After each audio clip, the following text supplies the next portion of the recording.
With that, we send you up to legendary Lambeau Field in Green Bay, Wisconsin, where Brandon Gaudin and Charles Davis have the call. Gentlemen.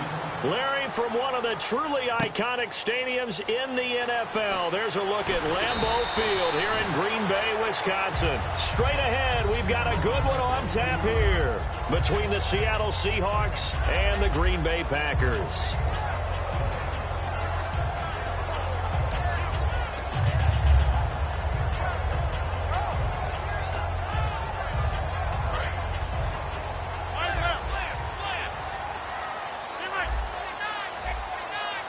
They come up in an offset eye.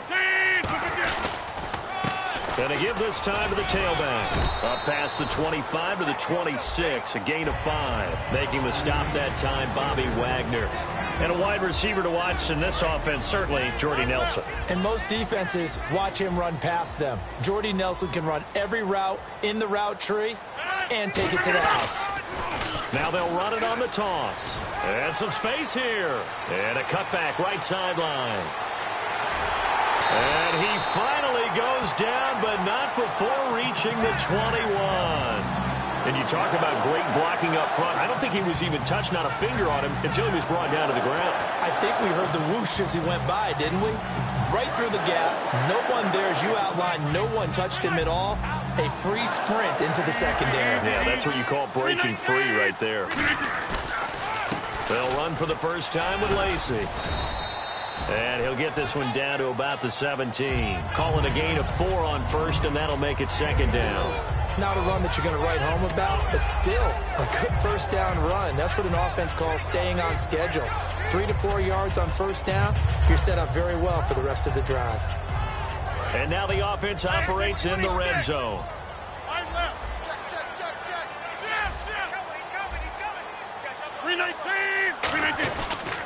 And they'll run it here.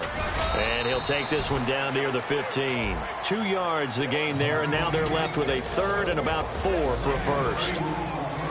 And a look at Seattle's defense. When Bobby Wagner's career is said and done, people are going to look back and say he was an absolute steal in the NFL draft. A Pro Bowl player for any team. And they get to him quickly here as he stopped right around the 13. 2 yards on the pickup there. It's 4th down. But forget knowing where the first down line was. This defense created their own line of scrimmage. They won every battle up front. And a lot of times that is one-on-one. And if you win your one-on-ones enough times, your defense is going to be pretty good. They had more people to the football and snuffed out the play. Throwing now is Rodgers. A hit as he throws, and this is going to be incomplete. And they're not able to convert on 4th down. Well, they miss an opportunity to put some points on the board on the opening drive. They pass on the field goal. What'd you think? I'm looking at it from a positive standpoint for them. First drive of the game, they set the tone, right? They go downfield. They let them know how aggressive they're going to be all game long. Even though they don't get it, because it's the first drive of the game, you're not that worried about it. Hey, we got plenty of other opportunities as this game moves on. It'll be a gain of 8 yards, and it'll be a second down. It's interesting because when I'm watching college football and I'm evaluating guys for the draft now, my list of fullbacks, pure fullbacks, it's a very short list. I'm probably evaluating more punters and kickers now than I am fullbacks, but it doesn't matter what you call the position, it's who you put there, and there we saw completion. And he gets this one just shy of the 40. They'll mark him down at the 39. You don't have to be a finished product to show some pretty good glimpses of what could be in this league, and we just saw an example of it on that nice run there.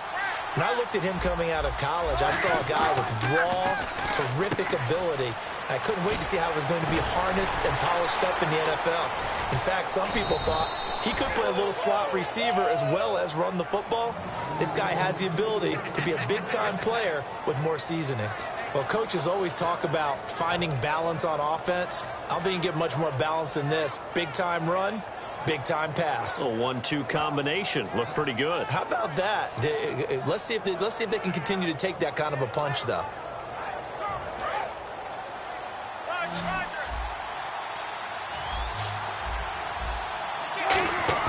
They go play action here on first down. Oh, the ball comes out on the hit, but they'll say it's incomplete. He was trying to get it to Jermaine Kearse. And now it's second down. And here's the offense today that hopes to get off to a strong start.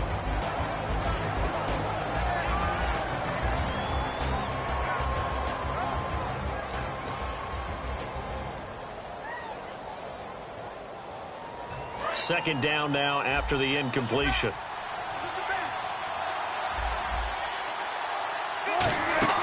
Play action. Now Wilson. The catch is made here by Tyler Lockett. And brought down, but able to get it to their 30-yard line. And when an offense is doing a nice job selling the play-action pass, a lot of responsibility shifts to the linebackers. They're the ones that have to determine run or pass and get to the proper places on the field.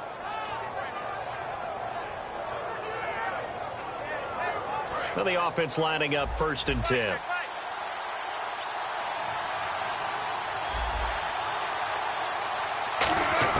On 1st down, Wilson. It's caught outright by Graham.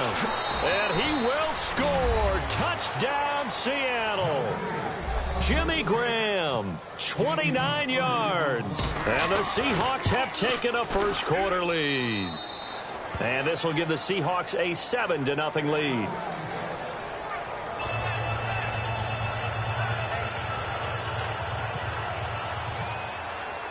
Hauschka now to send this one away following the score.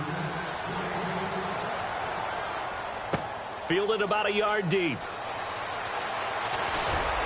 And he'll take it back to about the 19-yard line.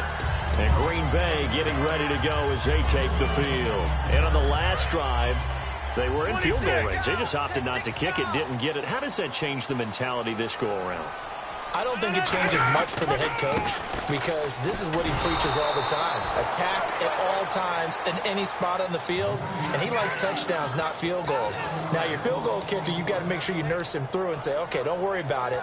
When we need you, you've got to be ready to go. And the team, of course, loves to see points on the board. So let's see if it changes a little bit if they're in the same spot again. Yeah, we'll see what the decision is here if they get to that spot. Rodgers to throw on 2nd down. And the hit jarred it loose. It's incomplete.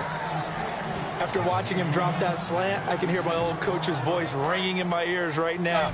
You can't run with the ball until you catch it. Trying to get those rack yards before he secured it. Throwing is Rodgers on 3rd down. And incomplete. The contact made the ball roam free and brings up 4th down. You know it's not an easy job to go out and catch passes when people are trying to tackle you and knock the ball away. But the bottom line is, that's a pass he's got to have and a pass he should have caught. On 4th down, the Packers hand things over to Jake Shum to punt it.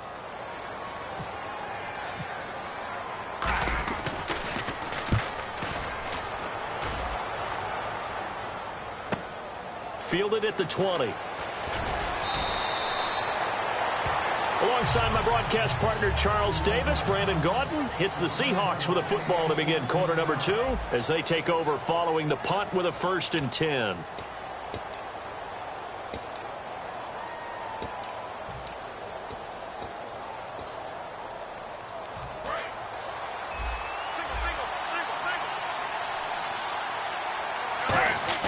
Now a play fake here on 1st down. And he takes a shot on the release as this will be incomplete. All right, different topic here. 2018, the Super Bowl, traveling north, far north to Minneapolis. Early predictions for that one. Who you got? Well, you know, everyone's still waiting in the NFL for a home team to play in its home stadium, right? So could the Vikings be that team? I'll start in the NFC, and I'm going to say no. I think Seattle. Starting to get near that maybe last run with their defense. Burl Thomas returns. I like Seattle coming out of the NFC. How about you? Well, I'm actually going to take a Dallas Cowboys NFC title run. I think that they came so close this year, probably most talented going into next year. I like that one. Well, in the AFC, I'm going to go with a team that if they improve their defense and their quarterback stays healthy, they could be that team, the Oakland Raiders. Okay, I'm going dark horse. Cleveland Browns. Let's go. Hey, from worst to first. You know, Charles, for Graham, so much concern early in the season about whether he'd be ready to play this year, what would happen, recovering from the tendon. Not only was he ready, he played every game this season for Seattle. And it wasn't just the injury concern with Jimmy Graham. It's how Seattle runs their offense. Remember, when he was in New Orleans, he could expect a ton of passes to come his way. But in Seattle, that number was going to be reduced would he be able to maximize what they were going to throw in his direction? And he certainly did this year, 65 catches. 65 catches, just shy of 1,000 yards, 6 touchdowns, too. And that'll carry over the back line of the end zone for a touchback. The Packers offense now heading back out onto the field. And 3 and out on the last drive. No points on the scoreboard. A little soul-searching now? I would say so, and they need to help out their defense a little bit. They've had to be on the field a lot more than normal, put them in some tough spots. But what's the old adage? When you get another chance, it gives you a better chance to do it right. Give him 7 on the play, and that'll make it 2nd down. Well, if you do read man coverage, Brandon, the drag route's a pretty good one to run against it because you're running away from people on it.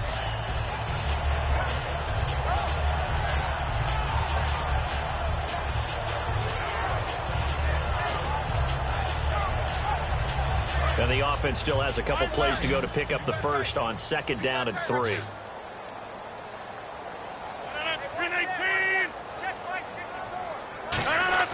Now Rodgers throwing on 2nd down. Over the middle, that's caught by Adams. 9 yards on the pickup there, and it keeps the drive alive. That was a nicely run slant route, and what the receiver's trying to do is make the defender think he's going upfield for a deeper route, and then breaks it off, usually after about 3 to 4 steps, and cuts towards the middle of the field. And now what he's trying to do is use his body to keep the defender away from the football and give the quarterback a really nice target. They come out here in the eye. Now a handoff here to his running back. And nothing doing. He's immediately taken down at the line of scrimmage. It's a loss of a yard there, and now 2nd down.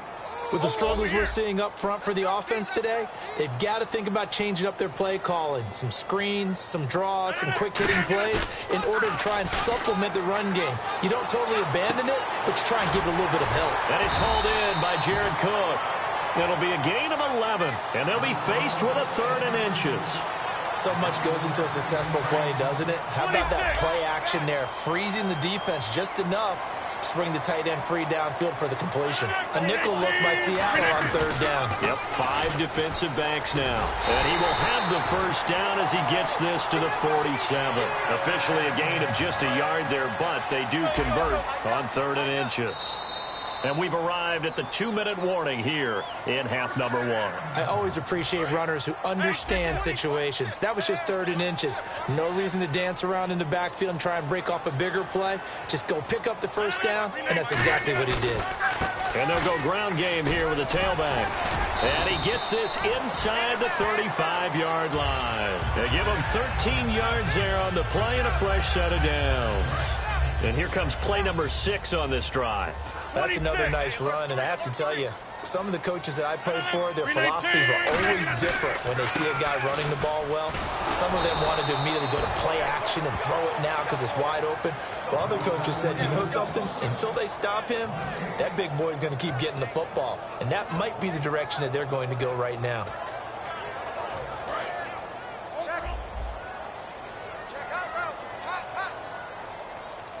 The defensive line disperses a little bit here, maybe expecting a pass. Play action. Now it's Rodgers. And his throw's going to be incomplete. Davante Adams, the intended receiver. And it'll bring up 3rd down. It's always tough for the guys throwing the football when they think they've got a completion and the ball's almost there, and then someone sneaks a hand or two in and bats it away. Here comes the 8th play of the drive, and they need a full 10 yards on 3rd down. From the gun on 3rd down, Rodgers. Into a double team, and it's intercepted. Picked off by the Pro Bowl safety Cam Chancellor. And they have the football and will set up shop at the 33-yard line. And Seattle now ready to march out of the field. And they were able to punch it in the end zone last time. They'll be looking to do that again here for the defense. Obviously, they'll be looking to stop them from punching it back in the end zone. It always is punch-counter-punch, isn't it? And which team has the advantage? Well, let's just go back. Last time on offense, they rolled downfield, got into a good rhythm. You can see a little more bounce in and out of the huddle. You can see the sideline really get into the game.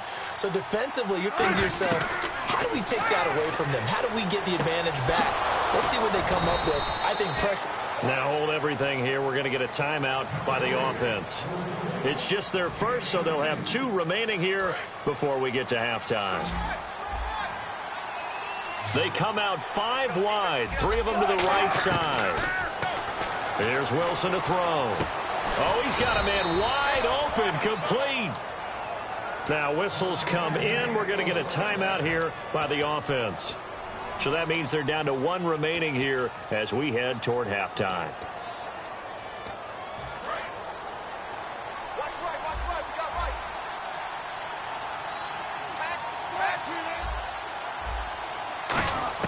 Now Wilson on first down. He'll dump it off to Procise. And he'll go out of bounds in the red zone just inside the 20. Give him 8 on the play, and it'll bring up a second down. Completed pass play. Now let's see if they go back to the air or to the ground. Wilson will throw again. And incomplete there. A nice hit. Jars the ball free and brings up third down.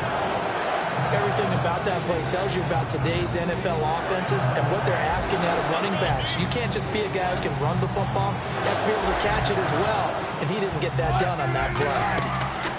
3rd and 2, now Wilson. And he's got it. Caught in the end zone for the Seahawk touchdown. Doug Baldwin as the first half is winding down. And the Seahawks find a way to stretch their lead.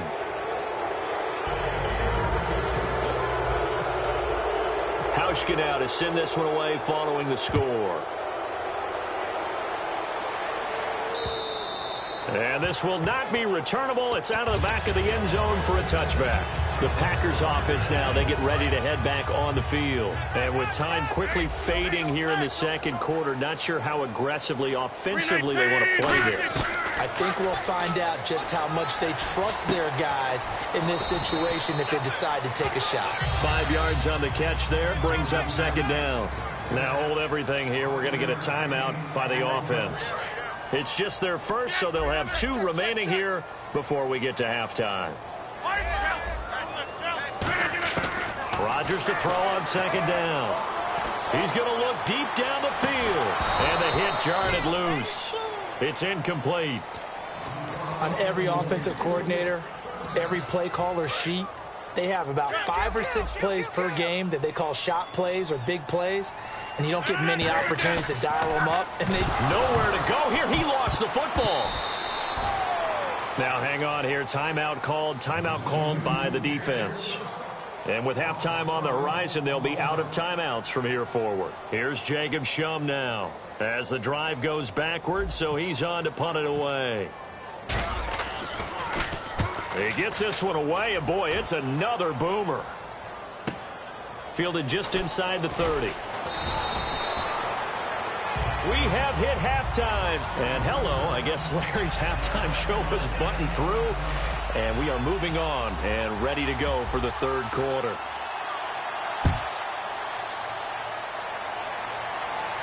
This will be taken to the back of the end zone. And the decision to bring it out is going to cost him about 7 yards all told as he's taken down back shy of the 20. And Seattle now ready to march onto the field. They built a good first half lead. Now they have a chance to add on to it. And what I'm thinking is that the offensive staff spent the entire halftime just working with them on, here's what we think they're going to do to attack us in the second half. Nice first half that we've had, guys, but be prepared for some change-ups. We're going to see them when we kick it off in the second half. See how they handle any adjustments that might be made defensively. Little lull in the action here to go over an offseason storyline that's kind of interesting. LA a couple years ago, they have no teams, and now they're going to have 2 with the move from San Diego to LA. What does that mean for the league and for the Chargers? It seems like an easier transition, doesn't it, than St. Louis when they moved back to Los Angeles. Less culture shock. Less culture shock, less, obviously geography, the whole deal. But it's a transition is not going to be easy. Remember, they're going to go play in a soccer stadium, essentially, for at least the first couple of years before they share a stadium with the Rams. So that changes things. Obviously, trying to create an identity in the market they haven't been in a long time. They began as the Los Angeles Chargers, but only played 1 season as such. And able to find Graham, complete.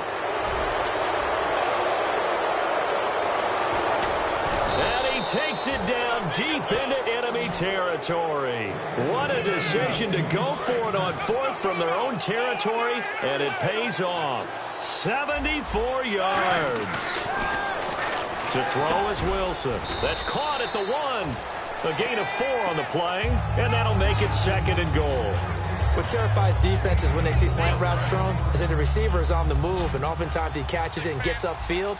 That's a really nice job rallying to him and stopping him for a minimal gain. 2nd and goal. Defense digging in again here. They'll lose a yard, and it brings up 3rd. Defense may be thinking pass. They come out in the nickel on 3rd and goal. On 3rd and 1, Wilson. He dropped it. Couldn't hang on in the end zone. So no 6 points, incomplete. After all the preparation, all the practice, a play like that will absolutely break your heart. They had everything they wanted, just unable to complete it. In the end zone, a big-time drop. They come out here in the eye. Wilson on the keeper. He had 3 touchdowns already, but won't get a 4th here. And the Packer defense stands tall down by the goal line. Very tough spot here for the offense to start.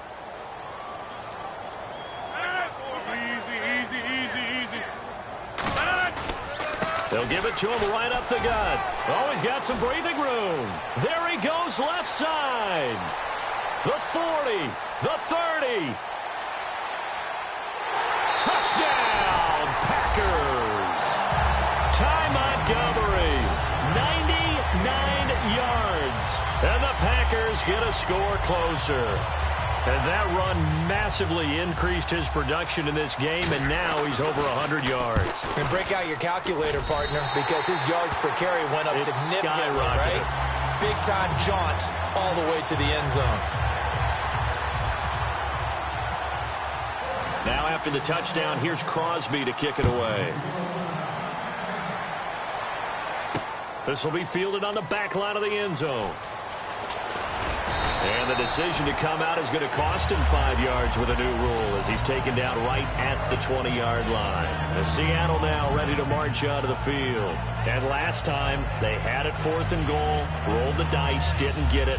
Now they've got to put that behind them, try to put together another drive.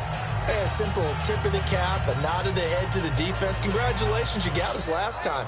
But you didn't hold us the whole time. We got down to position. We were able to be in position to score. Let's go ahead and attack again. Continue to have that kind of confidence. Not worry about the one play that didn't allow them to get into the end zone. And this time they'll be trying to get it into the end zone. We'll see what they do. The drive starts with C.J. Prosise. And he's going to get this one across the 30-yard line. A nice pick up there, 10 yards, and it'll move the sticks. In my book, that's running the ball well, but with intelligence. How about him keeping the clock moving, staying in bounds? Yeah, even though it's the third quarter, you're thinking ahead, aren't you? This is where your running game can really help you with a lead in the second half. I agree totally. It's not just end-of-the-half situations that you worry about the clock. It's throughout the game. And with a lead, stay in bounds. Make them fight harder to try and catch you. Now Wilson on second down. And Graham's got it over the middle. A good pickup there, 26 yards. And with that last play, he's now up over that 300-yard mark. And in today's NFL, it almost feels routine. And I hate that when you talk about a 300-yard passing game. To me, 300 yards still signifies excellence, and he's achieved that in this performance. He lost 6 there on the first down play.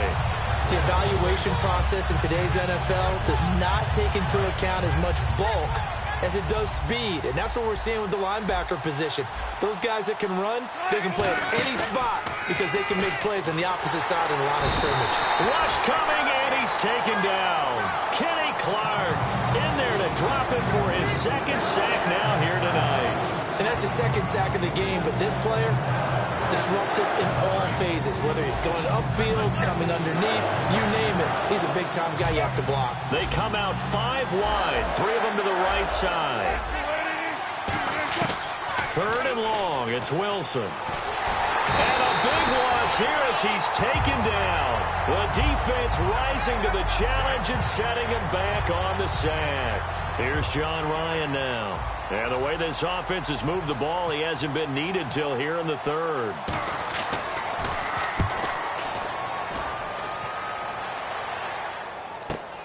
taken in at the 22. Back now at Lambeau. It's the Packers who have the football, but in need of points as we begin quarter number 4. 22.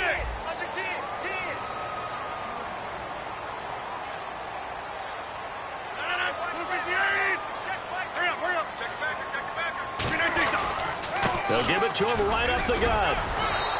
Just a yard on the first down carry, so it's 2nd and 9. Not a big run on the first play of the drive, but that doesn't necessarily mean it was a bad play. Sometimes you're just trying to settle in, get your guys a little bit of contact, and get things moving. And he'll give it here to his running back. And some room to work. Touchdown, Packers. Ty Montgomery, his 2nd touchdown of the night. And the Packers have cut it back within a score. He just bumped up his personal stats with the 2nd score, but they still have some ground to make up. Not terrific for today because of what you just said. They're still down on the scoreboard. But later in the year, when he piles it all up and starts to think about contract time, that's a pretty good deal for him. And I know darn well that you've got him in fantasy football, don't you? I don't. You always think I just appreciate that you think I'm smart enough to have him in fantasy. Well, you are. Thanks. The Seattle offense now set to come back out on the field. And a tight game after punting last time. See if they can get something going on this drive. As they head to the field now, with the game this close, you've got to feel there's a sense of urgency for them going on offense right now. But they have to do it without letting panic creep in and affect their play. And he'll go down right at the 30-yard line. Give him 5 on the carry there, and it'll be 2nd down.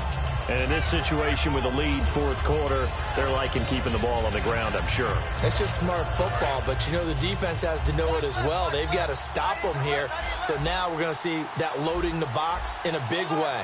6, 7, 8, 9, whatever it's going to take, puts a little bit more pressure on your big offensive line.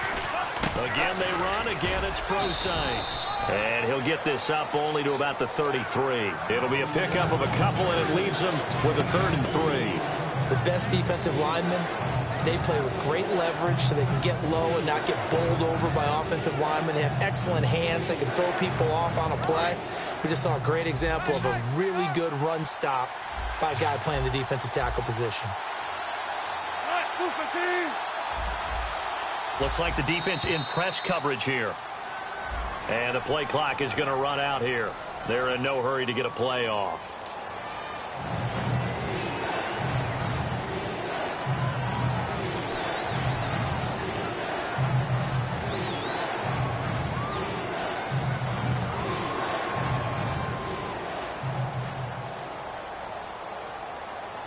And the yellow flag hurts this offense, and now they face a tough 3rd down.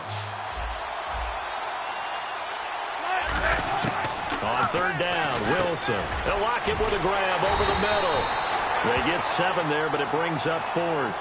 They didn't get the first down, but I have to say I do like the call. I like what they were trying to do. Try and hit your receiver on the run and see if he can pick it up. Keep it on his feet, get a little rack yardage. Yeah, but a nice job defensively to get to him and keep him short of the first. And no move to get the offense off the field. They'll stay put on 4th and 1.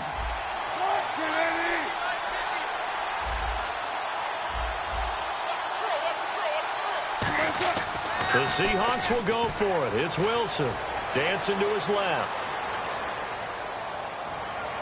He's got Curse. And he's going to get this all the way down inside the 35. A big connection on that one. 32 yards. We know it's tough enough to pick up first downs on 3rd down plays, but when you go for it on 4th down, sometimes you're actually just praying, and on that play, the prayer was answered. Credit him with a 1-yard gain there to make it 2nd and 9. The 4th quarter here, they've got the lead. They want to keep it on the ground. That's what they're doing. And now a timeout coming from the defensive side for the Packers. It's just their first. They'll be down to 2 remaining as we step aside here in the 4th quarter.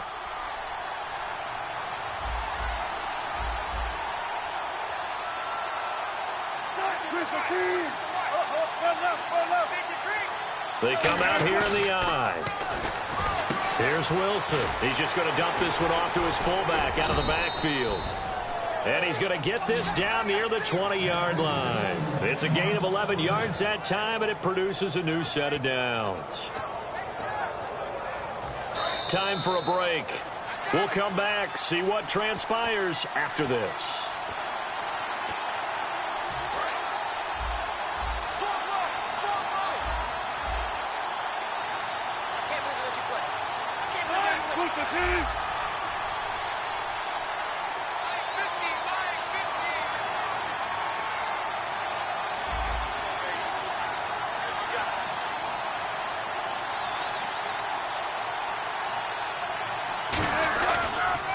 First down, Procise.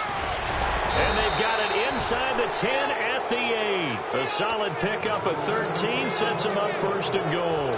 Just keep the ball on the ground. Do a little pounding. Chew up some clock. If they can get it in, that might be enough to get them home. And if not, the clock is definitely their friend. They'll come out in the pistol. Oh, Wilson going to throw. Eluding the pressure right. And he'll be brought down right on the edge of the goal line at about the 1-yard line. 7 yards on the play, and that'll bring up a second and goal. And now the Packers going to take another timeout. That'll leave them with just one remaining in this fourth quarter of play.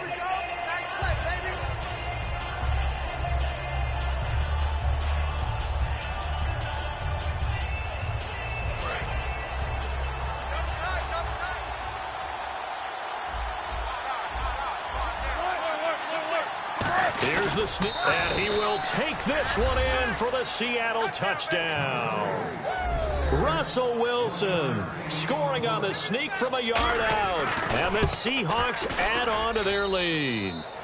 And he's able to put it through. Hauschka now to send this one away following the score. And this will be a touchback as that sails over the end line. The Packers offense now, they get ready to head back onto the field. Last time they were out, they scored. Still trailing here, though, so some work to do. But it's okay in terms of mindset. Because they scored the last time, they're not quite as worried about being down on the scoreboard because now their confidence is a little bit higher. They feel like they got something going, and they feel like they can attack again and put more points on the board. Are you scoreboard watching if you're the offense, or are you just focused on this drive? We wouldn't be telling the truth if we said that they didn't scoreboard watch. Everyone does it to some extent. But you got to set it aside right now and just focus on this series. That'll take care of the scoreboard. And this is intercepted, and that should do it. It's the Pro Bowl cornerback, Richard Sherman. And they get the football. They'll set up shop at their own 49-yard line. The Seahawks offense now, they get ready to come back onto the field. And they will simply, Charles, be looking to duplicate what they did last drive when they were able to push it in for some pressure, and he's going to be taken down. They sack him back right around the 44. So the defense has put them in a tough spot. It's second and long. Well, that play was the very definition of fast, quick, and in a hurry. Suddenly, he was there. In a blink of an eye, that happened fast and a big sack. It's caught inside the 25. Now whistles come in. We're going to get a timeout here by the offense. And as the two teams talk it over on their respective sidelines, we take a break. And this looks to probably be the final play.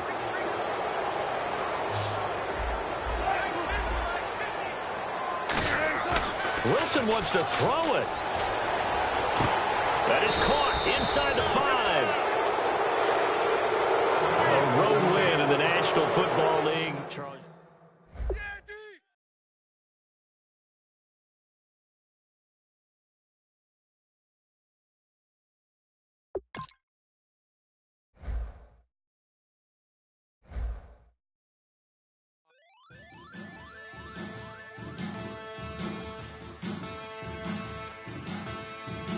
Men, and they're a challenge. Bass and stills in the building, flash the camera.